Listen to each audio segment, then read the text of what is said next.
Look at this, it's happening. You can see the switch in his brain. He's like, I'm APS-C. All APS-C now.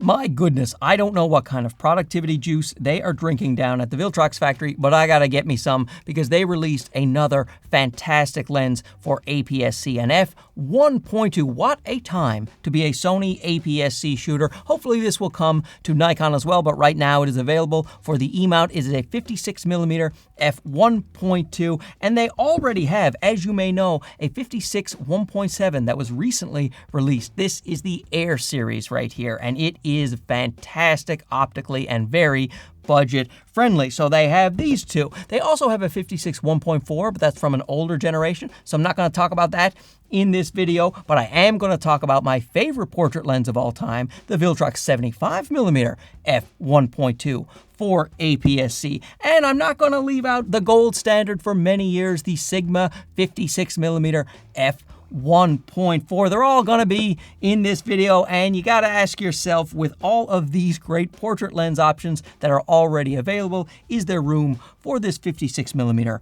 1.2? And the answer is yes.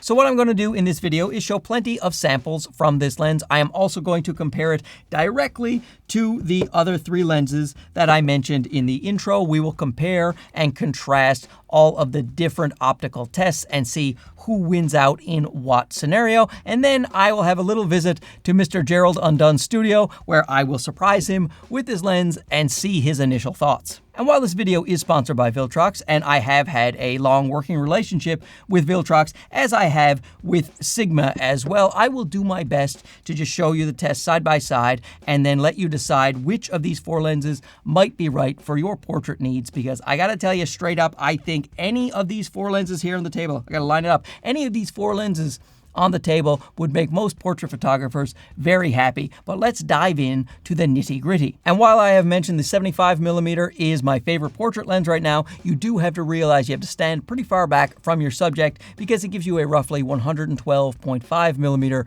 field of view full frame equivalent with this lens. So you really do have to be back quite a ways from your subject. That's why a lot of people prefer an 85mm full frame equivalent. So the 56 will suit people a lot better who don't want to stand too far back. However, if you don't mind going back, boy oh boy, you're going to get some beauty photos out of this thing. First, let's talk about build quality. And as I have said before, the new Viltrox build quality is among my favorite, if not my favorite, build quality of lenses right now. The Lab series and the Pro series are absolutely outstanding. All metal lens we have here with an aperture ring that clicks very nicely. You can also declick it with a switch. You have an autofocus to manual focus switch, a focus hold button, and a very smooth turning metal focus ring. A large, generous weather sealing gasket on the back and a USB-C port for updating. You have a very common 67mm filter thread and a solid plastic petal lens hood. Now the Viltrox 75 is built pretty identically to the 56 1.2, but it is bigger and heavier to accommodate that bigger glass, and you have a 77mm filter thread. The Viltrox 56 1.7 has no bells and whistles, has no weather sealing, just a small plastic fantastic lens with a smooth turning plastic focus ring, but you get great optics with this dead simple package. The Sigma 56 1.4, much like the Viltrox 56 1.7, has no bells and whistles, but it is better built than this Viltrox Air series. It is made mostly of metal and has a nice smooth rubber focus ring. It is definitely a more dense and solid lens, and you would likely be less concerned about the durability of this thing over many years. In fact, this has been out for many years and people still use it and they still love it, tough as nails. And the Sigma 56 1.4 is weather sealed, unlike the Viltrox 56 1.7. When it comes to weight, of course, the big Viltrox Pro lenses are going to weigh a lot more than these smaller guys. Let's see, the 75 weighs 675 grams. The 56 that we're talking about weighs 568 grams, and the Sigma 56 weighs 278 grams, so much lighter and clearly a lot smaller. And the Viltrox Air lens is 169 grams, just so easy to take this around all day. Not that it's hard to take around this Sigma all day either. Two small, lightweight lenses. When it comes to sharpness, people have raved about the 56 1.4 from Sigma for a long time, and rightfully so, razor sharp lens. So I was very impressed to see that this Viltrox was almost as sharp at 1.2 as the Sigma at 1.4. And when you stop the Viltrox down to 1.4, I cannot tell the difference in sharpness between these two lenses, which is fantastic. The little 56 from Viltrox is not quite as sharp as the Sigma 1.4 and the Viltrox 1.2, but it is still remarkably sharp for a sub $200 lens. Cannot complain. But the sharpest lens out of the bunch is the 75mm 1.2. This big boy here with all this glass, my goodness, is this sharp. It's probably the sharpest lens that I own. It's just crazy. But it is still only a hair sharper than the Viltrox 56 1.2 and the Sigma 1.4. Autofocus. The new 56 1.2 is just like the other Viltrox lenses coming out right now, and that its autofocus is perfect. It is just snappy, no hesitation, no fluttering, no pulsing. It just grabs your subject, whether it's AFC, AFS, tracking, it doesn't matter. It performs as well as any third-party lens on the Sony system. The focus is generally silent. You will feel a little vibration if you're holding the lens and you're focusing from close to far away in rapid succession. You'll feel a little bit of that vibration, but overall it is quite silent. And in terms of focus breathing, you have virtually none on this 56 1.2. The little 56 1.7 from Viltrox has none. It is perfect when it comes to focus breathing. Now you will see a little focus breathing on the Sigma 1.4, and the 75mm from Viltrox definitely has the most noticeable focus breathing. Now I should mention the lens elements do move around a little bit in this lens, so when you're moving it you can hear a little bit of a clunking. Listen up. Put it right by the mic there. You should have heard that, but you won't be able to hear that with the 75. There's no clunking happening in this lens or the Sigma 56 or the other Viltrox 56. But this is in some lenses, some high-end lenses. Just don't let that throw you if you do pick this up. The bokeh is so crazy good and smooth on this 56 1.2. It just obliterates the background. So if you're choosing a 56mm and you just want the blurriest background with the nicest subject pop, then you gotta go with the Viltrox 56 1.2. You're just not going to get any better in terms of background separation. Now, if you do go for the 75mm f1.2, that's going to be even blurrier back there. It's going to be total creamed corn because of the focal length where you're standing from your subject. It is just going to be mush back there, and it's one of the reasons I really love this. But the problem is sometimes it's very impractical to have to stand that far away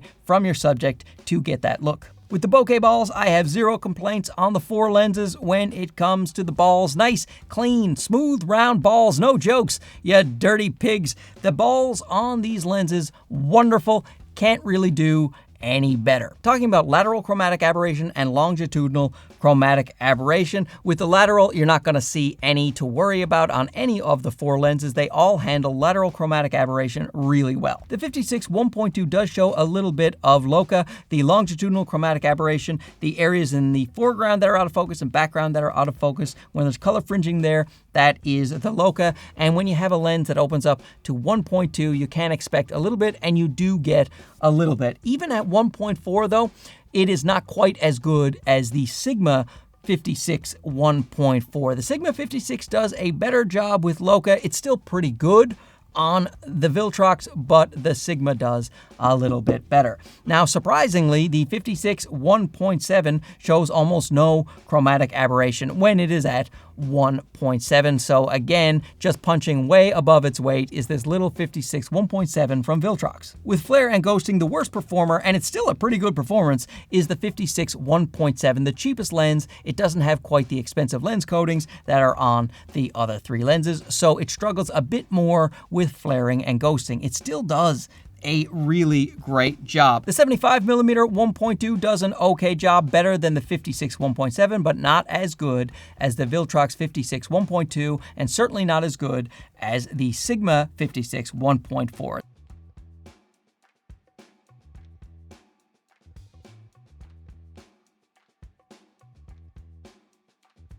The Sigma 56 has the best Sunstars out of these 4 lenses, followed by the 56 Pro, the 1.2 from Viltrox. With distortion and vignetting, you see a little bit of pin cushion distortion, not much at all, and you also see some pretty heavy vignetting when you're down at f1.2, which you would expect with an f1.2 lens. However, that is easily correctable in post, and of course there will be profiles available for your editing program, so you'll be able to click those with one button and correct those. Now, of course, that is for raw photos only. In video, the in-camera corrections will do you fine, as well as for JPEG, so just the raw photos is where you'll see those things.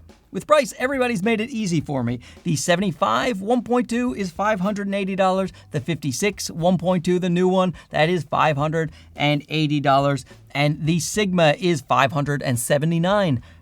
All this is in USD prices. And of course, the little guy is $180. The 56mm 1.7 is $180. So good Lord, pick your pleasure for your portrait lenses. We have bigger, heavier lenses that go to f1.2. We have really budget-friendly lenses that punch above their weight. We have the Sigma, one of the all-time greats that is still an amazing lens. Tell me down below which of these lenses you would prefer for your portrait photography, and we will end the video by me going out to Gerald Undone's studio and bothering the heck out of him. All right, I drove all the way out to Gerald's house because I want to do something. This is the first time ever an APS-C lens has been in the Undone studios. Am I right? Maybe in this one. Yeah? See, I knew it. What do you think of this? Do you even know? It's a total surprise. Haven't even told them. I can tell this is a Viltrox from the font. Yes. Because the way they put their AF 56 thing. Oh, I thought you meant because you read the font, like the word Viltrox. Oh, that is also. It does say Viltrox, but it looks like Viltrox lens of the more recent ones, where the build quality is like really good and yeah. I was just about to say to you, I find the new Viltrox lenses some of my favorite, if not my favorite, build quality. Yeah, they're outstanding. Yeah. I don't know if they ever deserved the it's a cheap third-party lens. I don't know if they ever deserved that, but I think I had that in my head. And then when I started using these, like the lab lenses and the pro lenses and stuff like that, you're like, these are high-quality lenses, you know? And then at Cinegear, they had their new Cine lenses out, and those are extremely high-quality lenses too. So Viltrox isn't messing around. You know, they're making good lenses. Have you seen the f-stop on that bad boy? Look at that. 1.2? 1.2. That's for an APS-C lens, that'd be pretty great. And you can tell by the size and weight too, this is going to be comparable to like a 1.8, those 1.8 full-frame lenses that everybody loves. Yep. That's kind of what you're in here for APS-C equivalent. So you know what I think this would be like? Because I do speak more full-frame language. This would probably be like Sony's 85 1.8, the full-frame lens. Yep. But like an updated version of that. Yeah. Because this is a better design. You got an aperture ring, like an iris ring. Better optics. Better optics. I assume it's probably better in the corners and stuff like that. You better believe it. But yeah, so this feels like an 85 1.8, which was, that 85 1.8 was a workhorse lens. Yeah. And so this feels like the APS-C version of that now. Now we have companies like Viltrox. Wow, the minimum focus distance is crazy. He's in focus. Like the whole 85 mil argument, you wouldn't be having an 85 mil probably this in focus like this. I know it's 56 mil, but you actually are getting a crazy tight shot. Like about there, maybe? But that's close. Yeah, that's just what you want. What does it say? Half a meter or 1.64 feet. So yeah, that's that's probably about right, you know? Yeah. That's really good. Yeah, I am really digging this lens. I love the fact that I can get the cheaper APS-C lenses, like I said, if I want to take a small carry, but if I want, really optimal quality pro shots, I can now buy these types of lenses for it. Good stuff. I'm impressed. VCM is that they're like linear motors, I think, right? Yeah, so they're pretty fast. Yeah.